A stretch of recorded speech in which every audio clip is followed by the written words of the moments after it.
తిరిగి BCN news కి స్వాగతం. ఒంగోలు పొన్నలూరు మండలం సుంకిరెడ్డిపాలెంలో ఎన్టీఆర్ భరోసా పింఛన్ల పంపిణీ కార్యక్రమంలో రాష్ట్ర సాంఘిక సంక్షేమ శాఖ మంత్రి డోలా బాలవీరాంజనేయ స్వామి పాల్గొన్నారు. ఈ సందర్భంగా లబ్దిదారులకు పెన్షన్లు అందించారు. సీఎం చంద్రబాబు ఇచ్చిన హామీ మేరకు అర్హులకు పెన్షన్ అందిస్తున్నామని తెలిపారు. ఈ ఎన్డీఏ ప్రభుత్వం ప్రతి నెల కూడాను 1వ తేదీ పేదల సేవలో ప్రభుత్వ కార్యక్రమాలు తీసుకోవడం జరిగింది. ఇందులో భాగంగా 1వ తేదీన ఎన్టీఆర్ భరోసా పెన్షన్ పంపిణీ చేస్తాను. ఈరోజు నేను పొన్నలూరు మండలం సుంకిరెడ్డిపాలెం గ్రామానికి రావడం జరిగింది. మన రాష్ట్రంలో పెన్షన్లు పెట్టింది ఎన్టీ రామారావు గారు 30 రూపాయలు పెన్షన్ పెట్టాడు. ఇక్కడ ఉన్నటువంటి వాళ్ళందరూ కూడా మీ అత్తలు మామూలు ఆ రోజులు పెన్షన్ 30 రూపాయలు తీసుకుని ఉంటారు. తర్వాత చంద్రబాబు నాయుడు గారు దాన్ని 70 రూపాయలు చేశారు. రాజశేఖర్ రెడ్డి దాన్ని 130 రూపాయలు పెంచి 200 చేశాడు. 200 రూపాయల పెన్షన్ 2000 చంద్రబాబు నాయుడు చేశాడు. మొదట 1000, తర్వాత 2000 చేశారు. ఆ 2000ని గత ముఖ్యమంత్రి 3000 ఇస్తారని చెప్పి మిమ్మల్ని మోసం చేసి 250 అనుకుంటా విడతలు చేశాడు. చివరిలో 3000 ఇస్తాడు. 2 ఏళ్ళు మేము 4000 ఇస్తా ఉన్నాం. జూలై నెల నుంచి ఇచ్చాం. ఏప్రిల్ నుంచి 1000 కలిపి మొదట 7000 రూపాయలు ఇచ్చాం. పెద్దమ్మా 7000 వచ్చినప్పుడు మీకు తర్వాత నెల నుంచి 4000 ఇస్తున్నాం. ఇంకా ఈ పెంచింది 200 నుంచి 4000 దాకా చేశారంటే ఆ రోజు తెలుగుదేశం ప్రభుత్వం చంద్రబాబు నాయుడు చేసింది. ఇళ్ల స్థలాలు ఇచ్చామన్నారు. ఎక్కడో ఊరి చివరి ఇచ్చారు. ఒకళ్ళు కట్టుకున్నారు తెల్లు ప్రజల డబ్బులు దుబారా చేశారు. ఒకరు గమనించుకోండి, ఊర్లో అభివృద్ధి కానీ ఏదైనా చేయాలి. పోయినసారి జన్మభూమి నేను వచ్చాను. ఆ చెరువుకు మేము బ్రిడ్జి కట్టేయాలంటే కట్టిస్తాను. 8 చెప్పాను, 9 రక్షిస్తా ఉన్నాం.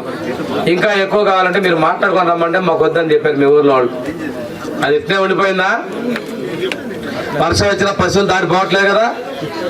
ఊర్లో వాళ్ళు ఇష్టపడితే చేసి పెడతాం. పనులు చేయాలన్నా పెన్షన్ చేయాలన్నా చెప్తాను. ఈరోజు ఇక్కడ యానాదులు 4 ఇళ్ళు అడిగారు. ఆ 4గురికి ఇప్పుడే ఇల్లు మంజూరు చేసాం. ఒక్కొక్కరు 2.5 లక్షలు. అదేవిధంగా ఇక్కడ ఎస్సీ కాలనీలో ఒక 2 ఇళ్ళు అడిగారు. వాళ్ళు ఇప్పుడు కూడా ఇంకొక అమ్మాయి ఇల్లు అడిగింది. మీ 4గురికి కూడా పంచాయతీ సెక్రటరీకి అర్జీలు ఇస్తే నేను మొత్తం మంజూరు చేస్తాను. 2.5 లక్షలు ఫిబ్రవరి నెలలో ఇల్లు కట్టుకోవచ్చు. ఓట్లు ఎటు వేసినా ఏం చేసినా అభివృద్ధిని చేయాలనుకుంటాం. వాస్తవంగా ఓటు గురించి మాట్లాడుకుంటే ఊర్లో నాకు చాలా మంది దిగలే కదా, ఎక్కువ మంది దిగలే కదా. అయినప్పటికీ కూడాను పనులు చేస్తాను. ఈ ఊర్లో కూడా ఇంకా పెన్షన్ రావాలి. 3 అర్జీలు తీసుకొచ్చారు. అర్హత ఉన్న ప్రతి ఒక్క వ్యక్తికి పెన్షన్ ఇచ్చేదానికి మా ప్రభుత్వం తెలుగుదేశం, జనసేన, బీజేపీ కట్టుబడి. రోడ్డు ప్రమాదాలను నివారించేందుకు ద్విచక్ర వాహనదారులు తప్పనిసరిగా హెల్మెట్ ధరించాలని గూడూరు డీఎస్పీ వివి రమణకుమార్ సూచించారు. చెన్నై కలకత్తా జాతీయ రహదారిపై తిరుపతి జిల్లా గూడూరు పట్టణ పరిధిలోని పోటుపాలెం కూడలి వద్ద నుండి డీఎస్పీ రమణకుమార్ హెల్మెట్ వినియోగంపై వాహనదారులకు అవగాహన కల్పిస్తూ పట్టణంలో ర్యాలీ నిర్వహించారు. అనంతరం డీఎస్పీ రమణకుమార్ మాట్లాడుతూ రోడ్డు ప్రమాదాల్లో ఎక్కువ శాతం మంది హెల్మెట్ ధరించకపోవడం వల్లే మరణిస్తున్నారని తెలిపారు. యువత హెల్మెట్ వాడకంపై నిర్లక్ష్యాన్ని వీడి హెల్మెట్ తప్పనిసరిగా ధరించే విధంగా ముందుకు రావాలని పిలుపునిచ్చారు. యువత, తల్లిదండ్రులు వారి పిల్లలు ద్విచక్ర వాహనాలు నడిపే సమయంలో తప్పనిసరిగా హెల్మెట్ వాడాలని సూచించారు. ఈ కార్యక్రమంలో సీఏలు, ఎస్ఐలు, పోలీస్ సిబ్బంది పాల్గొన్నారు.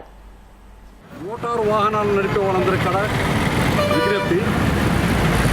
ఇప్పుడు ఈ ప్రపంచంలో అంటికంటే విలువైనది మనిషి ప్రాణం. ఒక్కసారి మనిషి ప్రాణం పోయిందంటే మళ్ళీ వెనక రాదు. ప్రత్యేకించి మన భారతదేశంలో ప్రతి సంవత్సరము ఈ రోడ్డు ప్రమాదాల మూలంగా సుమారు 2 లక్షల మంది చనిపోతున్నారు. ఏదైనా ఒక్క కారణం మూలంగా, అంటే ఈ రోడ్డు ప్రమాదాల కారణం మూలంగా ఈ 2 లక్షల మంది చనిపోతున్నది చాలా అబ్నార్మల్ అన్నమాట. మిగిలిన ఏంటంటే జనాభా ఇంతకుముందు పాత రోజులు ఏంటంటే పెద్ద కలరా, మత్తు అలాంటి పెద్ద జబ్బులు వచ్చినప్పుడు జనం చాలా ఎక్కువ మొత్తంలో చనిపోయేవాళ్ళు. కానీ ఇప్పుడు అలాంటి జబ్బులన్నీ కూడా పూర్తిగా క్యూర్ చేయబడి, కానీ ఇప్పుడు ఎక్కువ మంది జనం చనిపోతుందా కేవలం రోడ్డు ప్రమాదాల మూలంగానే. ప్రతి మనిషి కూడా ఏంటంటే రోజులు మారిపోయి అతని యొక్క స్తోమత బట్టి ఆ కారు కానీ లేదా బైక్ కానీ లేదా స్కూటీ కానీ ఏదో ఒకటి వాడుతున్నారు. ప్రతి వాళ్ళు కూడా రోడ్డు మీద వచ్చి వాళ్ళ యొక్క డ్యూటీల నిమిత్తం కానీ చాలా స్పీడ్గా వెళ్తున్నారు. వాళ్ళు స్పీడ్కి వెళ్ళేటప్పుడు ఒకసారి ఆలోచించాలి. ఎందుకంటే మనం స్పీడ్కి వెళ్తున్నాము, మన మూలన మనకు ప్రమాదం జరగవచ్చు, లేదా ఎవరన్నా రోడ్డు మీద వెళ్ళే వాళ్ళ ప్రమాదం జరగవచ్చు. కాబట్టి ప్రతి ఒక్కరు కూడా దీన్ని గమనించండి. ఇప్పుడు ప్రతి ఒక్కరు ఏంటంటే హెల్మెట్ అనేది మనకి శిరస్సుకు రక్షణ, అంటే మన తలకు రక్షణగా ఉండిద్ది. మనం కానీ హెల్మెట్ పెట్టుకుని వెళ్తుంటే ఏదన్నా పొరపాటున ప్రమాదం జరిగినా సరే, మనం కింద పడినా సరే మన తలకి దెబ్బ తగలదు. ఇప్పుడు మనిషి శరీరంలో అన్ని భాగాలకు అంటే తల అనేది చాలా ఇంపార్టెంట్ అన్నమాట.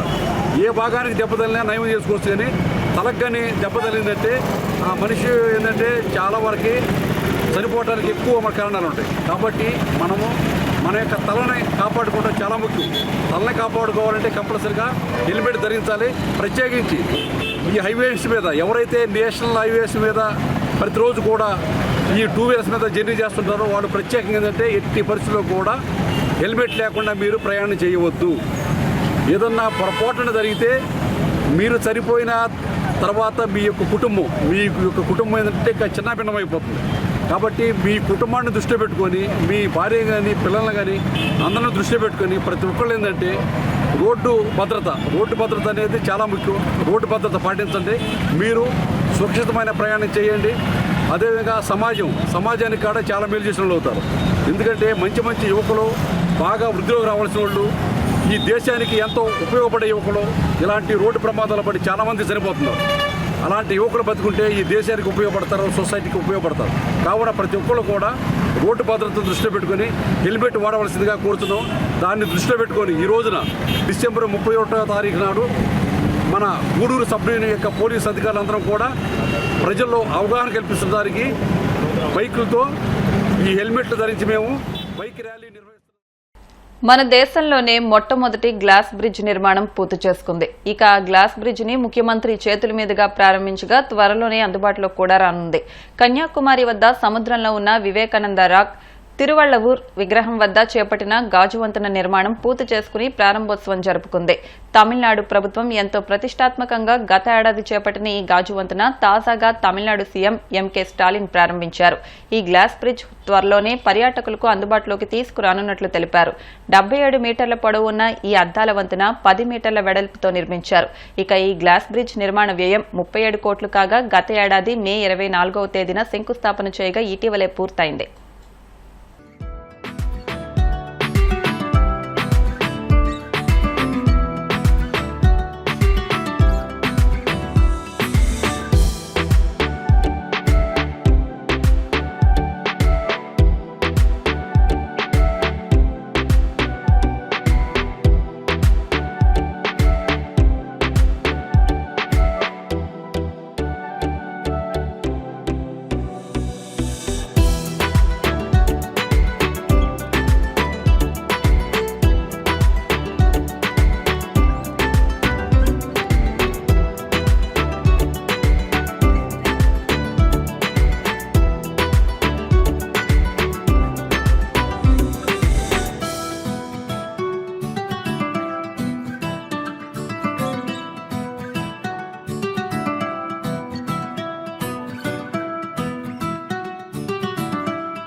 వార్తలు ముగించే ముందు ముఖ్యాంశాలు మరొకసారి. నూతన సంవత్సరానికి ప్రపంచమంతా ఘన స్వాగతం. విశాఖలో కేరింతల మధ్య కొత్త ఆశలకు ఆహ్వానం పలికిన యువత.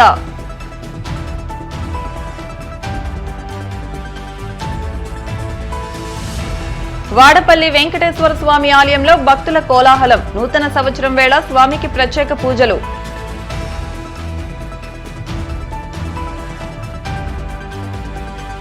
కోటప్ప కొండను సందర్శించుకున్న ఏపీ ముఖ్యమంత్రి చంద్రబాబు. త్రికోటేశ్వర స్వామికి ప్రత్యేక పూజలు.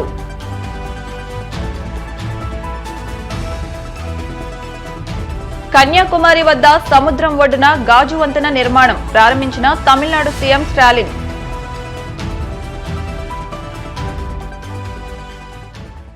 ఈ వార్తలు ఇంతటితో సమాప్తం. మరిన్ని వార్తల కోసం BCN digital YouTube channel, Facebook page ను ఫాలో అవ్వండి. అప్డేట్ వార్తల కోసం ప్లీజ్ సబ్స్క్రైబ్.